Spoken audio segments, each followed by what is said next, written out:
Welcome to episode 15 of my GregTech New Horizons playthrough. In this episode, we are going to be mostly playing with crops NH. I'm going to be breeding up resource crops that are going to make getting resources a lot easier in the future. Let's get going. Okay, so you join me here, hot on the heels of the rather abrupt ending of the last episode, looking at these oil berries, which I don't really need at the moment. My oil well is doing fine. I have tons of heavy oil as well from the oil sands, so maybe I was a little bit premature getting all of this set up. But what I am thinking is these fertilizers are going to be quite useful. There's a lot of things on this quest page that would be really handy to have on passive. Salt,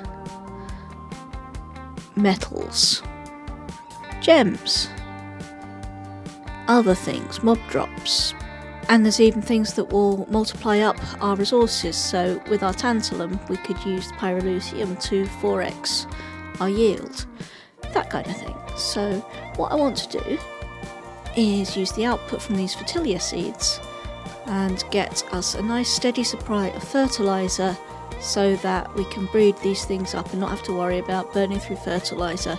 And then once we do have things set up, we can get them growing at the optimum speed, because this biome is a little bit opinionated and not all plants love it. The oil berries do though, so that's great.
So this might be one of the most cursed things I've ever built. It's functional, F is for fertilizer and not fugly, honestly. So what we've got is there's a combustion generator there that's powering a farming station. Farming station is sending its items down through this electron pipe. They're getting filtered on these drawers, and overflow is getting voided. But apatite and phosphate are getting pulled into this chemical reactor to make fertilizer. That fertilizer is being passed over to this fluid extractor to get extracted, and then the bonus fertilizer that comes out of the farming station is going to this chemical reactor to make the concentrated fertilizer that's going into this tank. After that, we will be pulling out of the bottom, pulling the fertilizer out of the bottom, and either running it back up or running it to another farming station somewhere else. I haven't quite decided how I'm going to do that yet, but I just wanted to share this gloriousness with you. Alright, so this is going to be my nursery setup for breeding crops, new crops. In an effort to keep the cursed wiring down to a minimum, I've kind of gone for a somewhat temporary setup. So we've got a reservoir here that's keeping water in the thing. I'm just going to schlep over cans of fertilizer so it can keep everything fertilized. Under here I've just got a battery buffer, and that should last a while because the crop managers don't take a lot of energy. And for the manager itself, I've got it set up to fertilize and water, which means I won't need to do those things, but I've turned harvesting off because I want the plants to fully grow so I can breed them. I've got it all set up with garden soil. I imagine I'm definitely going to need other substrates as well, definitely stone, maybe some other things as well. And as you saw underneath, there's plenty of room to put blocks of metal or whatever we need as the block underneath. So let's see if I can start getting something bred up.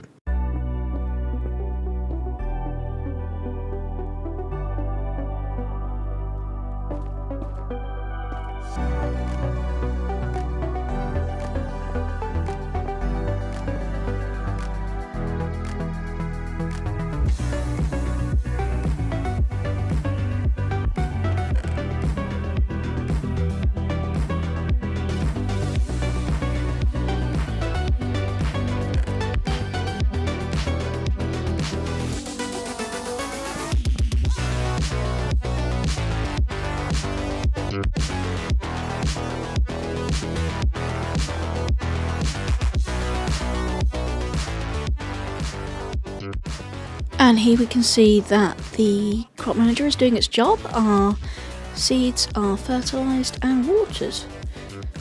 Now, it certainly was the case with IC2 crops that not all plants enjoyed being fertilised and watered, so I will need to keep an eye on that and see if any of them seem to slow down because of it. But right now this doesn't seem to be a problem. These are getting nice and big. So let's see if I can get some copper.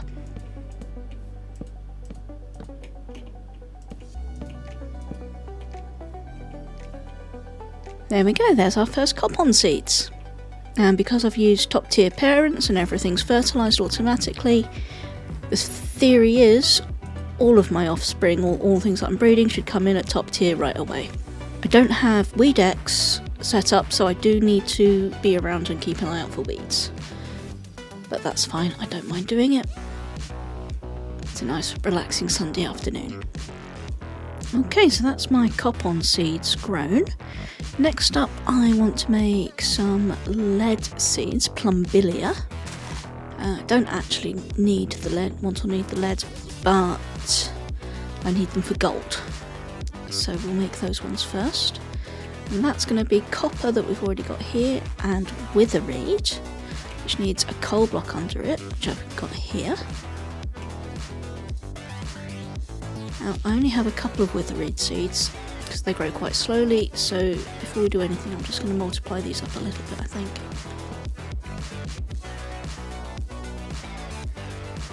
Now, these were very slow to grow unassisted in this biome, so we'll see how they do with some help from the crop manager.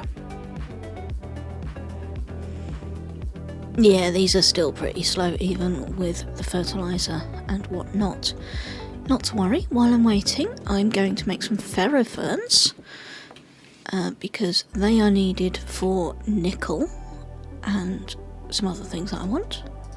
To do that I need black granite, and let's just take that out for a second and we'll wait for these to grow. I don't remember these ones being very slow, so hopefully I won't need to wait too long for these. Yeah, they're much faster.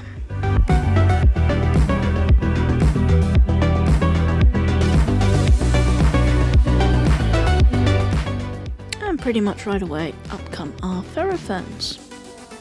Oh no, weeds! There, got it. Alright, so now we are watching out for nickelback seeds. Alright, looks like the witherweed has grown up, so now we can get on and grow the lead seeds, the plumbilia.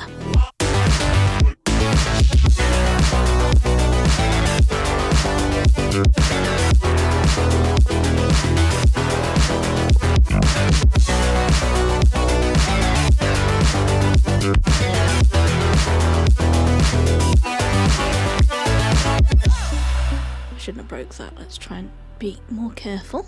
It's a nice thing about the spade is you can take crops off the sticks, which leaves whatever stats are on the sticks and just clears the crop out.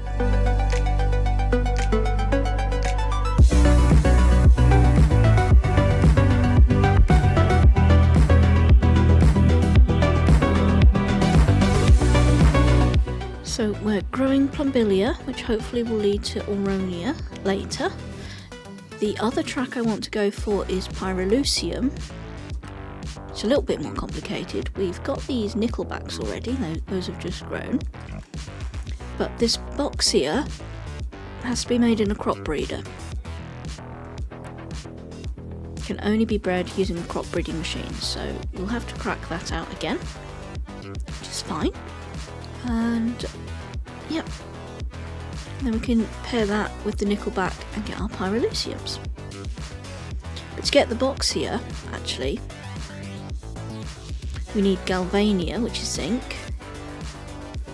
and we have the ferrofern already, but we need to make tine, which is tin, which is spruce and stone lily, so I can get going with those almost right away. Rather annoyingly, spruce trees need to be grown on dirt, not garden soil, so swapping that in quickly.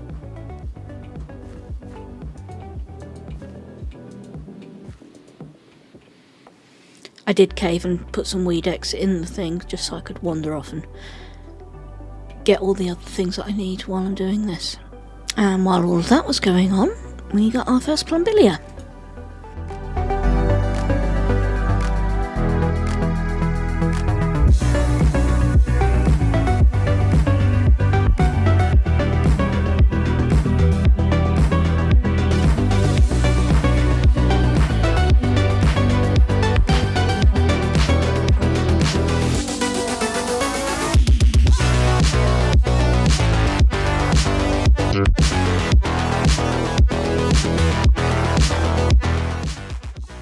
Alright, let's see if I can make these Bauxia seeds.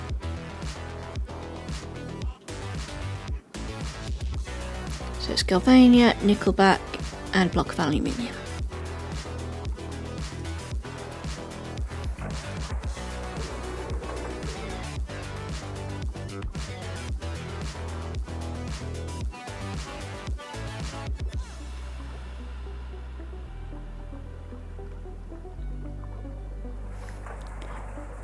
Yay! First time lucky.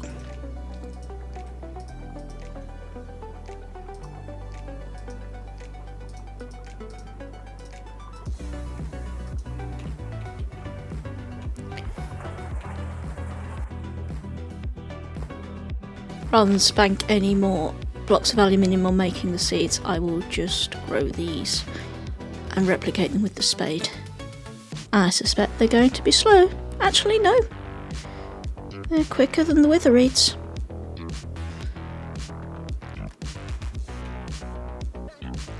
Speaking of, let's get some more of those.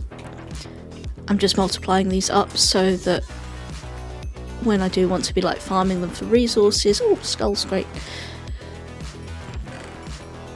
I have plenty because they're so slow. Also took the time to get some thiosulfine, because although sulfur is very plentiful, sulfuric acid is used so much in the processing of these plant byproducts. I think it'll be very cool just to have a steady passive line for these. It doesn't need to go mined every once in a while. So next up, I want to try something a little bit different. I want to try and get blazereed seeds, and by deterministic breeding they need these cinderpearl seeds, which then open up just a giant rabbit hole of stuff. But I was looking at the mutation pools, and witherreed and blazereed and thiosulfine are all in the sulfur pool, and the sulfur pool is very small. So I think if I pop down some netherrack here once and pop some sticks in once the witherreed and thiosulfine have matured, I think the only thing that can spawn here is blazereed. It might take a little while, but we will see.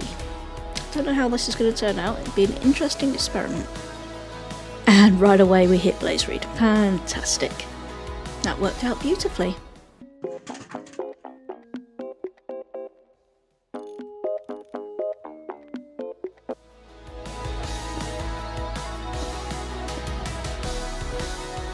I don't have a Silk Touch pickaxe, unfortunately, so this is one use, but it's cheap enough from the vending machine.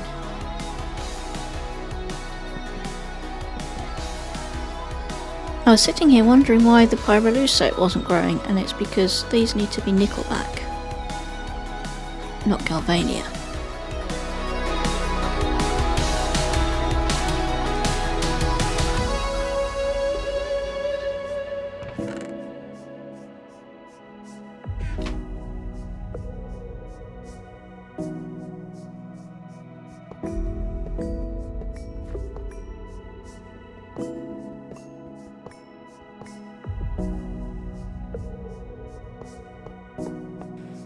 And there's our first pyrolucium before we're even back.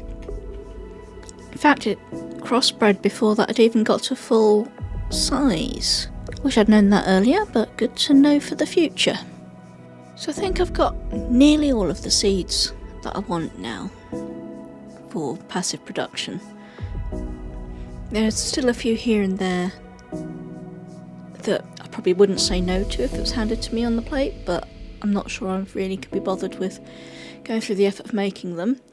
At the moment I'm trying to get some diorite together, but I was too cheap to spring for more than one diamond block, so that's going to take a while. But when we have some of those up and running, I also do want to get the rubine going for chrome.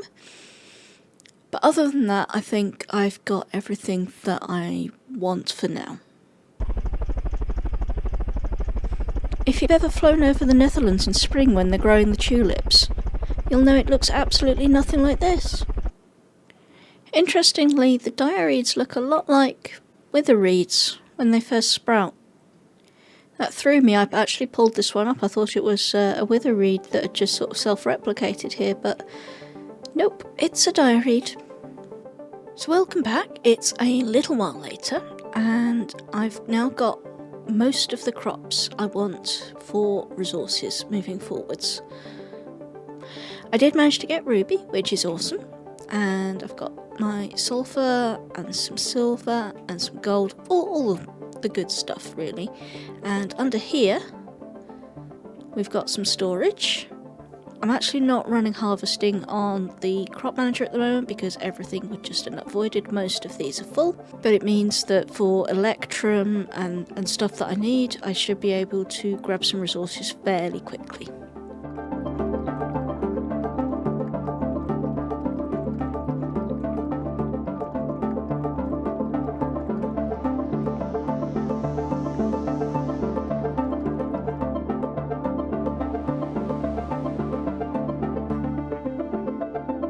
So contrary to all my blethering in the last episode, I think I do need a bit of a HV workshop, just a few machines, because there's a few recipes that require HV machines that I'm going to need quite soon. So I've got a couple of combustion engines crafted up already, and this should get me the assembler.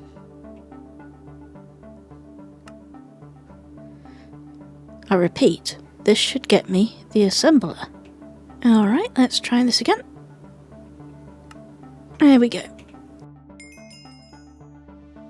And another HV machine we'll want quite quickly, because it'll mean we can get more stuff out of ore processing, is the HV macerator.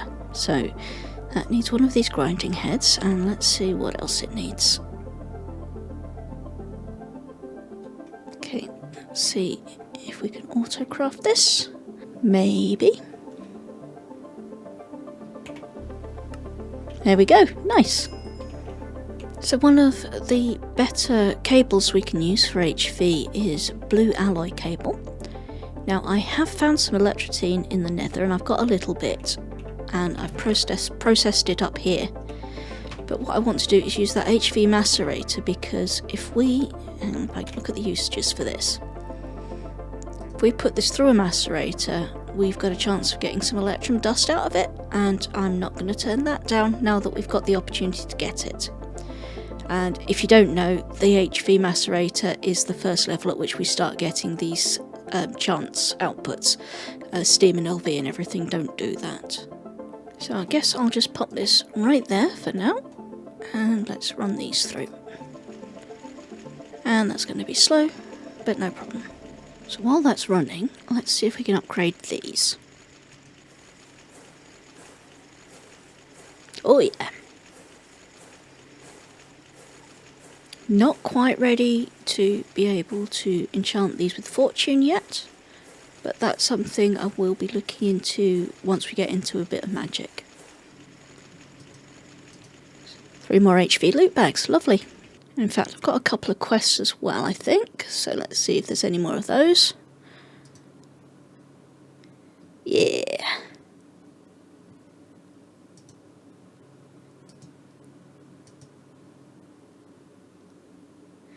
Ooh, choices.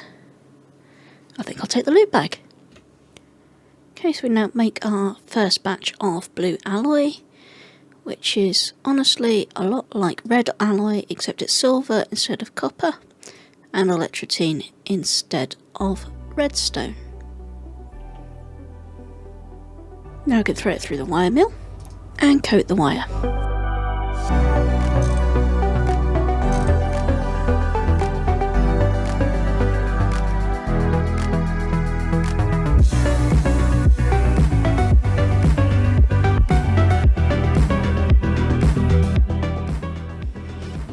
Okay, that's looking better, and we've got room to put a few more machines in. And with that, I think we're almost ready to wrap up the episode. I will say, if you might notice this in the background, I've just popped in like this little hallway, extended the Hall of Doom here. And this will give us a bit of space to expand in the next episode. But for now, I think what I want to do is open these loot bags and see what we get. Now, to start with, we've got these farming ones, which I don't imagine are going to be too exciting. But I'll always take food.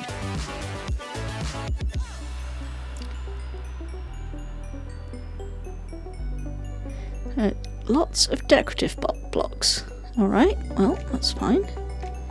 Damn it, I should have got a chest to put this stuff in. You can just go in here for now. Okay, so we've got some farming chemicals, some weed X and some Bauxia, some fertilizer. Is that another spade? I don't need that. Alright, well, let's try these ones. Vaguely useful, I suppose, but again, not hugely exciting. I'm not over the moon about 10, 10, 10 seeds, considering I can get 31, 31, 31 quite easily now. Alright, let's have a look at these then.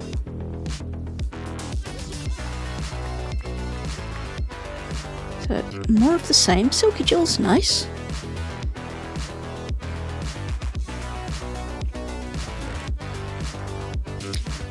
wish these things stacked.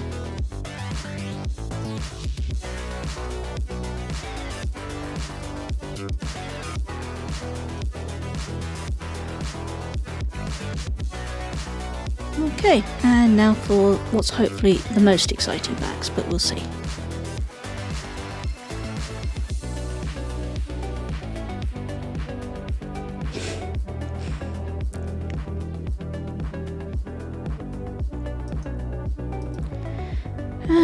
Ooh, what's that? I guess that's going to be useful. That's going to be quite useful. That's fine, that's useful. Yeah, that's not too bad. A limited amount of garbage here. The farm hatch can do one, but apart from that, that's not too bad at all. Alright, so with that, I think I'm going to wrap up the episode there, and I will see you next time.